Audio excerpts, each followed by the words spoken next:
What's going on? Spicy Guabi here. Today we're taking a look at the Chaos Recruiter deck for Tengu Plant format, specifically the YCS Toronto card pool. The cool thing about Tengu Plant format is BLS came back to 1, so it's pretty hype for Chaos decks. First, I'm going to tell you guys some quick fun facts about some monsters from the deck.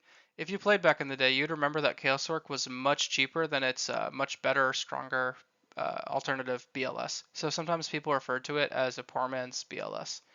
As for Mystic Tomato, its Japanese name is actually Killer Tomato, so it's quite possible that Mystic Tomato is based off of the 1978 film Attack of the Killer Tomatoes. And yeah, you heard that right. There's an actual film came out in 1978 called Attack of the Killer Tomatoes.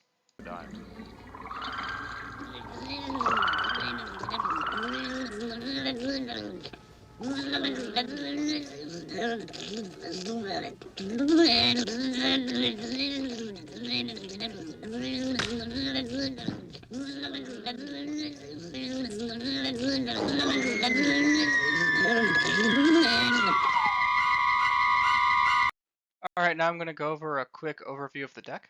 Alright, we're going to do a quick card by card.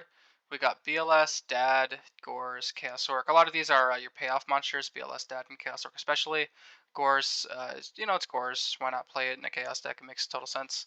I'm actually not running Tragodia, which I feel like is a really good card. It's at 2 in this format, so if you guys can find space, go for it. I just didn't. I probably should. I mean, you're playing all these level 4s. You could pitch and then like make a Utopia out of nowhere. It's a good card. It's very powerful. But I'm not playing it. I probably should be. But yeah, these are the payoff monsters. We have 3 Veiler. That's just to protect your recruiters, so they can get access to your deck and you can loop resources, or just get access to some powerful one-ofs like Sangan, Reaper, Gale, etc. We got 1 Maxi. The reason I'm playing 1 is because it's searchable off of Sangan. So, and you have multiple ways to get to Sangan, whether through Tour Guide or through Tomato. So you kind of have access to Maxi at any time. But I don't believe in like maining 2 or 3 because it's such a it's specific. I think Maxi is much more of a side deck card. Uh, because like you could play against something like Worms or a more slow stun style deck like Heroes or Gravekeepers, and then your Maxis are just dead. So I feel like it's just much better as a side deck card. Um, but I play 1 because if I am playing against a combo deck like Tenguplants or something, I have access to it at pretty much any time through my Tomatoes, my Tour Guides, and Sangan. So I still can see it if I need to, but I won't necessarily be like bricking on Maxi in a matchup where it's dead against like Worms or Heroes or Gravekeepers. So of course Tour Guide, it's great. You overlay Detach Dark and boom, you have Dark in the Grave. And there's also searchable you can search Sengan, so Tour Guide's great. Also, you can get Levier out, and Levier can recur your banished monsters that you banish to summon your Chaos Orc or your BLS. So Tour Guide's really good, very powerful normal summon. It's good in like so many decks, especially Chaos decks. Tomato's great. Tomato, I'm only playing 2, because you're playing a lot of darks with Tour Guides, Caius, and anyway, so you don't really need to see your darks as often as you do your lights. That's why I'm on 3 Angel as opposed to 2 Tomatoes. Tomato gets you Sangan, it can get you Gale, and it can get you Reaper or Plague. It just depends what you need. We've got 2 Caiuses. You can maintain field presence with your recruiters and then tribute one of them for Caius. So Caius is pretty good. We have 1 Reaper, 1 Plague, 1 Gale, so some powerful darks. Now we have the lights, Triple Angel. This gives us access to either Dimensional Alchemist, Honest, or Warrior Lady. Only 1 Warrior Lady for to out things. It's a good card that can out problem cards, and Honest it's honest. Why wouldn't I play it in a light deck or in a Chaos or light deck? And Dimensional Alchemist is great. I banish monsters to summon Chaos Orc and BLS, so I can recur those monsters with Dimensional Alchemist. I also banish off of Allure, so Dimensional Alchemist has a lot of synergy, as does Tour Guide, because you're able to recur the monsters you banish. We're only maining 1 MST, Heavy, Dark, all the staple spells. Of course, Allure, we're playing a bunch of darks, why not? And then some of the best traps is what we're playing. As for the side, 2 Maxi, 2 MST, Decree, for some control decks. We got this for the combo, DD Crow for combo, Cyber Dragon for machines, Closed Forest for field spell decks, and Forbidden Lance for things like Heroes, or just more back row heavy decks, because we can like chain to their traps to protect our monsters. So it's pretty good. And then it also lets us beat over bigger monsters too. So Lance is just there. Chimera Tech for our Cyber Dragons. We got some rank 3s, some powerful rank 3s for Tour Guide. We got Utopia Roach, and then just some of the best synchros. The synchros don't come up often, but they can. Okay, now I'm going to go over some basic combos and strategies in a chaos in this specific deck. It's all like easy stuff, nothing mind blowing. But I just messed around on honestly, I just messed around on PowerPoint with for a little bit, and I really like what I did. So I want to show you guys. Don't expect any like crazy crazy big brain combos. It's all like basic stuff. But I like the little animation to do with the cards. So given this scenario, and you're not going to have this exact scenario, but this is just an example to show you what the cards are capable of, so if you're ever in a situation where like you have banished cards, to remember, okay, Tour Guide can get me this, or Dimensional Alchemist can get me this. So in this scenario, we're going to banish a Light and a Dark to summon our Chaos Sorcerer, and then we're going to go ahead and normal summon Tour Guide, declare effect, special summon a Sangan from deck. Now we're going to go ahead and overlay to special summon our Leviair, and we're going to detach, activate the effect, detach as cost. We're going to target Honest. It's going to resolve. Honest will go to our to get special summoned, and now we're going to declare the effect of Honest to bounce it to the hand. So that's one way you can like recur your banished monsters with Leviair. And then this is animation means that Dimensional Alchemist is getting destroyed, and now we're going to activate its effect in the graveyard, targeting Caius, and we're going to add Caius back to hand. So when you're banishing monsters from your graveyard, you usually want to banish the ones you want back in your hand, because it's in this deck it's a lot easier to recur your banished monsters than it is in the graveyard, because you only have one monster reborn, but like everything else, your Tour Guides and your Dimensional Alchemists, and your Shining Angels, which get you your Dimensional Alchemists, can recur your banished stuff. So, usually you actually want to banish the better cards from your graveyard, because those are easier to recur. So in this scenario, in the previous scenario, we banished Caius and Honest because those are both good cards to have in your hand, and you want to banish the best cards from your graveyard so they can be easier to recur. Anyway, on to the next basic combo. Here in this situation, we have a Tomato on field and a Caius in hand. It's super basic, super simple, but let's say your Tomato gets destroyed by battle, and you activate the effect in graveyard. We're going to special summon a Sangan from the deck, and then main phase 2, we're going to tribute that Sangan to tribute summon our Caius. Now we're going to activate Sangan as Chainlink 1, Caius as Chainlink 2 to banish something, and then Sangan will resolve, adding a monster from deck to hand. So yeah, it's a super simple basic combo. But honestly, I just had a lot of fun putting this together. I think this little animation with these cards and the playmat, I think it looks pretty neat. Let me know if you guys like it in the comments. Just let me know if you guys want to see more of this, because I could just go back to the arrows. But let me know what you guys prefer. A cool thing you can do with the recruiters in this deck is you can crash them, so you can control the numbers of light and darks in your graveyard. So for example, you can crash your Tomato to get 3 darks engraved for Dad, or you can crash your Angel to get lights in the grave for your Chaos monsters. And then also your recruiters can maintain field presence, so you can summon Caius. So just a cool thing to think about when you're playing this deck, so you can try to get your boss monsters on field. The Chaos Recruiters help you in achieving that goal. Okay, now we're going to go over some quick rulings with Dimensional Alchemist, because it's a card that can miss timing, because it is a when you can effect. So Dimensional Alchemist will miss timing if the last thing to happen is not it getting destroyed. So for example, if you normal summon Dimensional Alchemist and with priority activate the effect to banish the top card of your deck as Chainlink 1, and the opponent or you activates Torrential Tribute as Chainlink 2, the chains will resolve backwards. So Torrential will resolve, destroying everything, including Dimensional Alchemist, and then Chainlink 1 will resolve, Dimensional Alchemist banishing the top card of your deck. In this scenario, the last thing to happen is the resolution of Chainlink 1 Dimensional Alchemist's effect. So since it's not the destruction of Dimensional Alchemist is not able to activate its effect. So it would miss timing in this scenario. In a separate scenario where Torrential Tribute is Chainlink 1, let's say either Dimensional Alchemist is summoned or another monster is summoned, doesn't matter. But as long as there's no priority effects or on summon effects that activate, so Torrential Tribute can activate as Chainlink 1, in that scenario, chains will resolve backwards. Torrential, since it's Chainlink 1, will be the last thing to resolve. And that means the last thing to happen is Dimensional Alchemist getting destroyed. So in that scenario, Dimensional Alchemist will be able to activate, and you can add a card back from banished to hand. So something to know about missing the timing. Just make sure that with Dimensional Alchemist, the last thing to happen is it being destroyed, then you're able to activate it. Let's get into the replays to see what the deck can do. So first replay is going to be up against Necro. He's a really good player from the Tenguplant Town Discord. I win the rock paper scissors, so I elect to go first. And I open pretty good. I open Allure plus Allure draws me into a second recruiter, so that's pretty good. And I have a heavy for back row, a warning of my own, a Gores if he does out my my recruiter, and then I have a Veiler to protect me from monster effects. So here we go. So he tour guides, I Veiler it, which is always a good play. And then I heavy to clear his back row. He chains, so I'm sort of stopped for a turn, but I still have my tomato, so I'm in a good spot.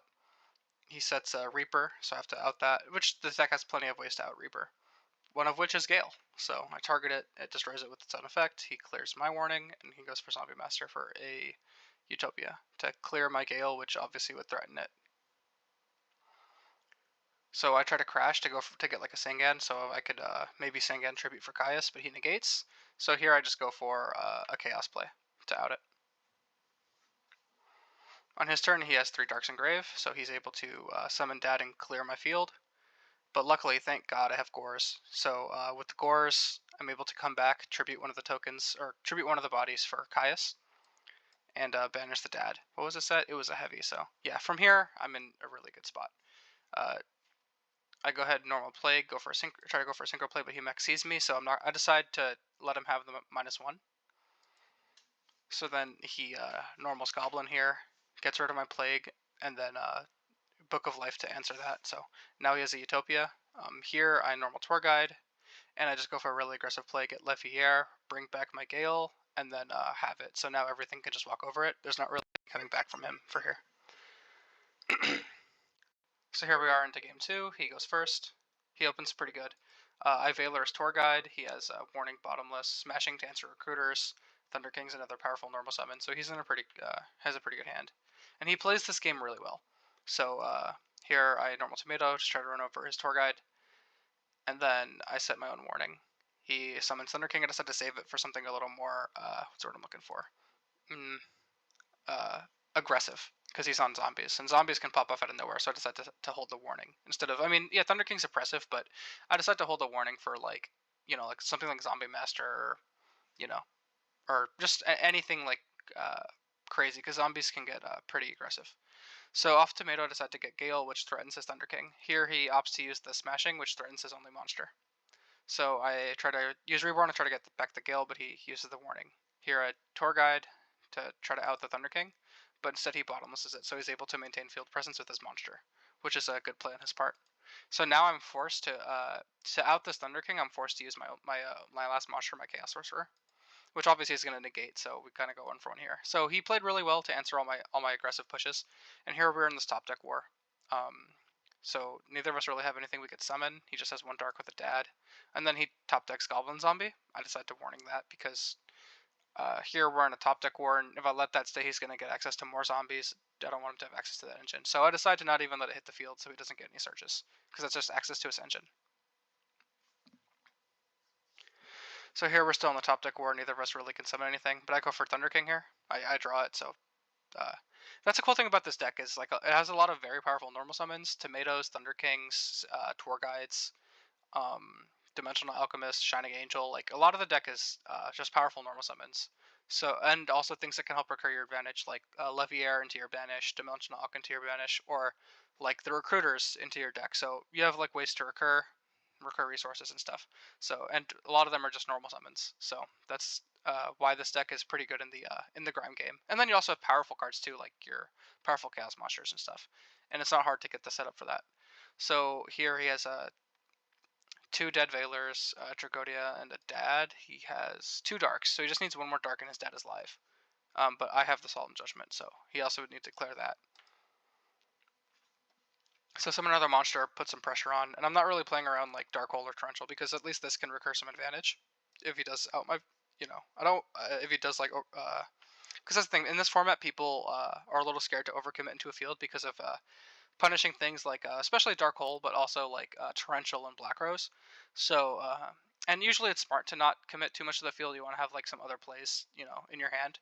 But here I figure it's okay, because if he does have something to just out my field, Dimensional Alchemist will float into a Tour Guide. So he summons Trag here.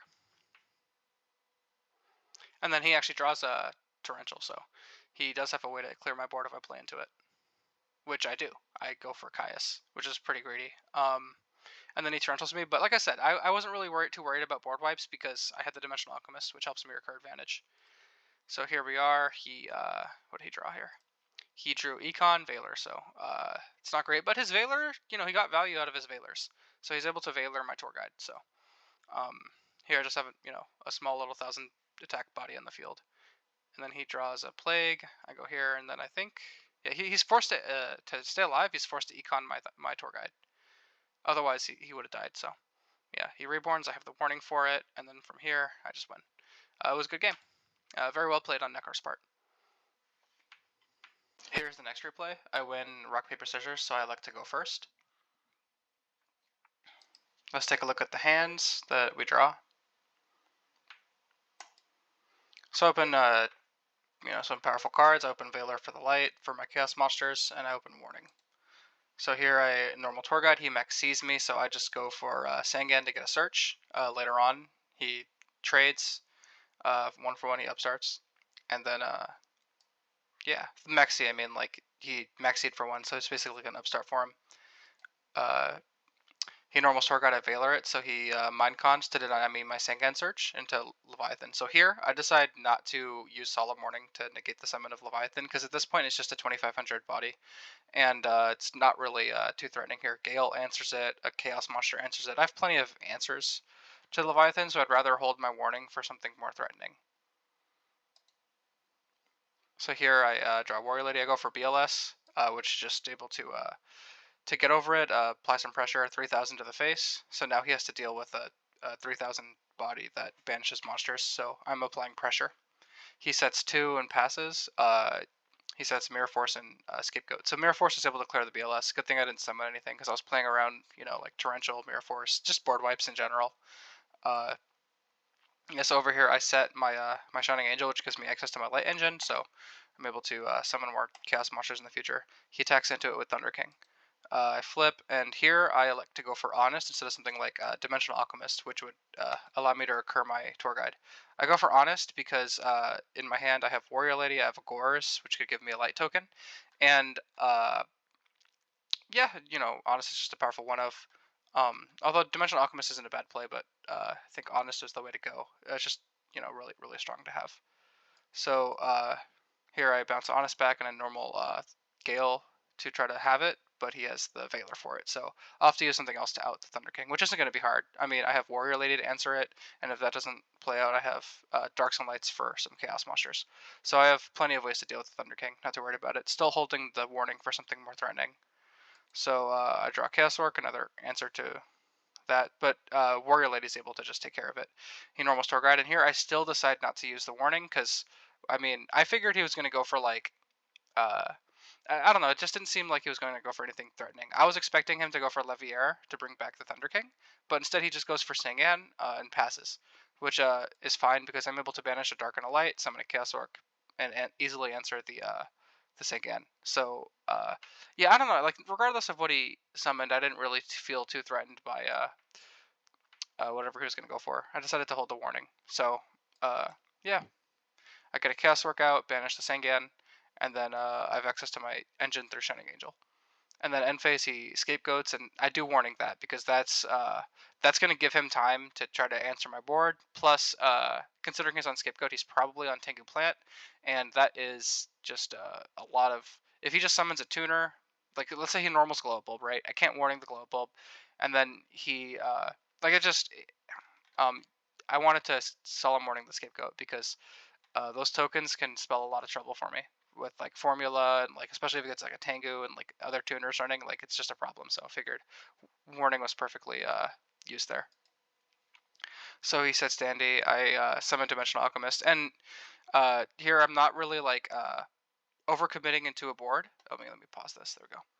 Like in this format, like I said, you gotta like you don't want to overcommit to a field because of things like Dark Hole, Black Rose, Torrential, etc. So so normally, you want to hold your normal summons. So like if your board does get dealt with from a board wipe, you have some follow-up play. But here I decide it's okay because Dimensional Alchemist floats, and I can just get back a Tour Guide or a Warrior Lady, another powerful normal summon. So, if I do get a board wipe, the Dimensional Alchemist helps me recur advantage. So it's not like I'm really overcommitting into a play because if they answer this, I'll still have a follow up play. So I'm not like overcommitting. So he normals Debris and he goes for Black Rose. And like I said, he was able to clear the board, but that's fine because Dimensional Alchemist lets me recur. And I have plenty of options. BLS, Warrior Lady, like it was that Dimensional Alchemist. I got hella value out of it. So yeah, but Tour Guide is obviously the best here because I'm able to clear both tokens, and I already have Chaos Orc. So I don't necessarily need a BLS right now. I draw into Spirit Reaper, but yeah, he Valor's the Tour Guide, so he's able to keep one of the tokens. And he has a Lone Fire plus a token, so that is not good for me. He's able to get some advantage, econ, and just go for a AFD pass. Which I mean, I don't know. Maybe he could have done something better, because AFD pass isn't necessarily like too much of a problem for me to deal with, considering I have Chaos Work. But that's the play he goes with. I don't know. Maybe he could have done something better. Maybe not. But yeah, it was smart for him not to attack because I did have Gores. But yeah, a normal Reaper, try to get in, but he calls of the Haunted me. He's able to answer my Chaos Orc. And then here he maxes me to a little preemptive so he doesn't have to deal with the Chaos Monster. I go ahead and set Dimensional Alchemist, which will let me recur plenty of powerful cards that can help me contest the Black Rose and just the field in general. He uses Black Rose's effect to kill the Reaper because it targets. He attacks into Demelk. I'm able to recur my BLS. And here, just game. BLS plus Honest is game. I have the Gores too, which is the light, so it's a wrap at this point. I'm able to just BLS and then Honest. And BLS attacking twice with a 2400 boost is just game. So we'll have to move on to game here. And he's going to look to go first. Let's see. So he normal Thunder King sets a warning. And here's what I drew. Oh, I drew 3 hand traps and a tomato and a Tour Guide. So I decide to set my tomato and warning. He normals Tengu. I decide to warning it. And then he attacks into my tomato. Here I go for Gale to answer the Thunder King. Yeah. So here I use the effect to target to have it. And then I attack. He uses Mirror Force to clear it. So now I have to Tour Guide to try to out the Thunder King. Because if I were to go for like Leviathan or something, he would negate. We would trade 1 for 1.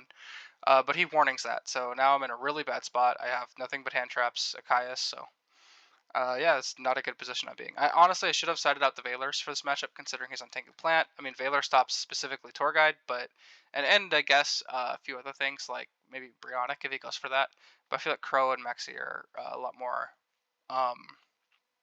impactful. So in Game 3, I do side out the Valor, so I don't have too many hand traps, so I don't run into the same problem.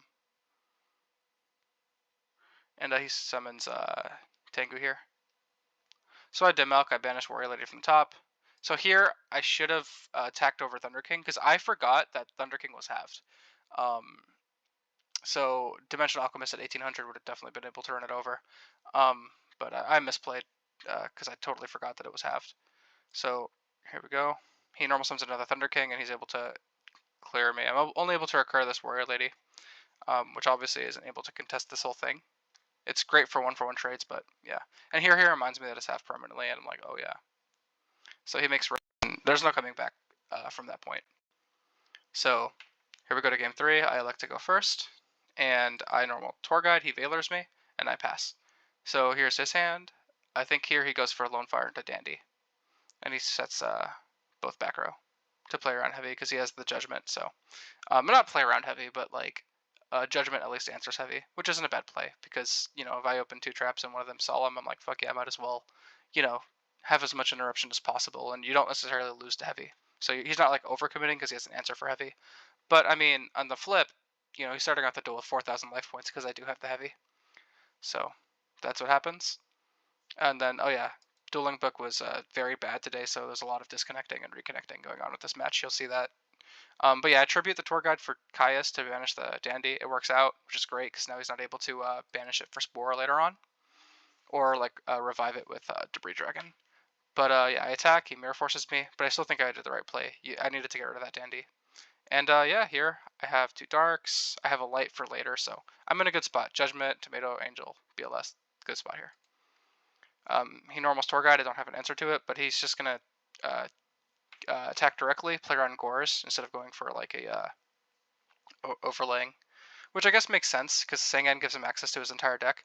But yeah, I summon Shining Angel here, and he crashes, so we can get access to I think Debris Dragon. Yeah. So main 2, he does exactly that. Goes for AFD. And then here, I normal summon Tomato, and he max sees me, which is a good play because what I was going to do in order to out this AFD, I was going to overlay into Utopia, attack the AFD, and then negate my own attack, detaching Shining Angel. That is really pretty much the only way to get a Light Engrave, and then I could summon one of my Chaos Monsters to banish the AFD. So him max seeing me here was actually really good. That bought him a turn, because if he didn't do that, I was going to out the AFD.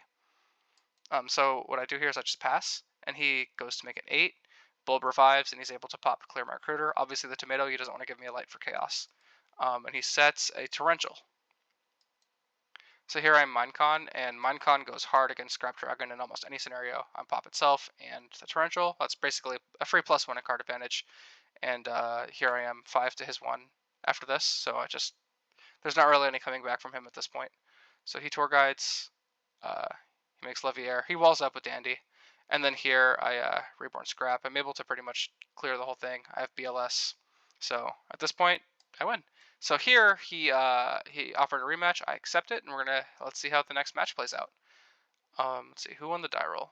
I did. Okay, so I'm gonna go ahead and allure. I banished Dad. The reason I banished Dad is I figured Chaos Orc and Caius would be easier to summon than Dad early on, but I mean I could see arguments for keeping Dad because by the time Dimension, oh yeah, so the cool thing about Dimensional Alchemist and Allure is like I banish a Dark, I could always recur that Dark back to my hand with Dimensional Alchemist, but there's an argument to be made that by the time I resolve Dimensional Alchemist, there might be more than 3 Darks in my grave, so it's debatable if I banish the right thing. I don't know, but I just felt like Caius and Chaos Orc would have been easier to summon. That's why I banished Dad. But yeah, he doesn't have a response, so I just go for Leviathan. And then DB messes up some more. He 1-for-1s Oath, and this was a disastrous game 1 for me. He opens the nuts. He opens 1-for-1 Dandy Tengu, so he's just able to pop off here. So yeah, he just goes for crazy synchro plays. What I should have done is probably should have Veilored the TG Hyper Librarian, because here he's able to synchro summon 3 times. That's 3 draws I could have stopped. But I was holding it because I figured I saw a Trishula. I saw a Trishula coming, or like a Bryonic or something, like a way for him to out the 2500. So I figured I'll hold Veilor so he doesn't like, I don't know, for like the most impactful thing. But Librarian was definitely the most impactful thing. So I definitely misplayed by not Veiloring the Librarian. Although I don't think it would have made a difference because, like, even if he wouldn't be drawing all that much, he still had just so much gas. Might have made a difference. But yeah, you're gonna see he's able to plus a lot right here.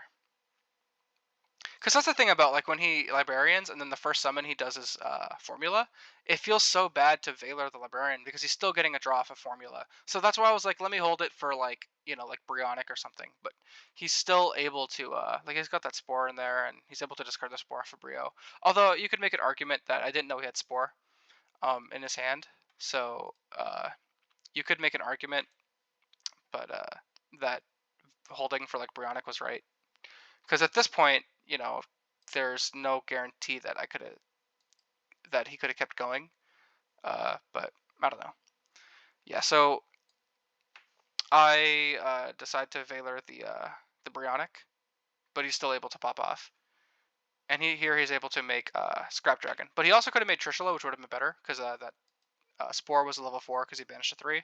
And then Tengu, that's plus the 1, that'd be a 9. Trishula would have been a little better, but still Scrap Dragon is still more than enough to blow me out of the park here. And this is I get completely demolished here. You know, he has Dust Shoot, Warning. This is just bad for me. Plus Maxi. So here he Dust Shoots me. I chain MST, pop his Warning. But yeah, there was just no winning that game.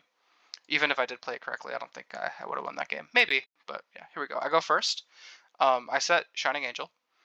I decided not to Allure because Crow could come up in his first turn. Because that previous game scared me, and I'm like, let me have some sort of like interruption to stop him.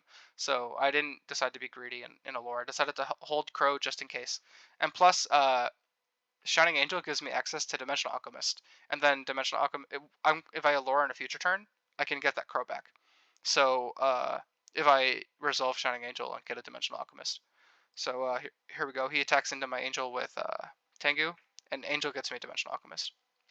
He sets Bottomless. Here I allure because at this point I have the Dimensional Alchemist online, so now I'm like not too worried about I know I can recur my Crow, so at this point it's fine.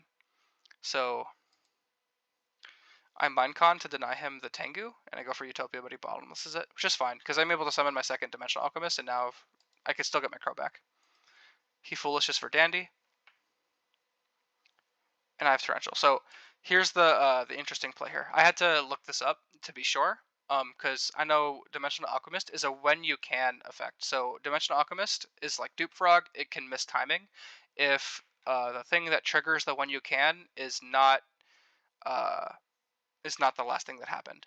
So, but he summoned something that doesn't start a chain. So like it's just a normal summon. So if Torrential Tribute is Chain Link 1, then it'll be the last thing that happened, and Dimensional Alchemist will be able to activate. So Dimensional Alchemist is not mistiming. This is a casual. If this was a tournament, obviously I wouldn't like stop to look up a ruling.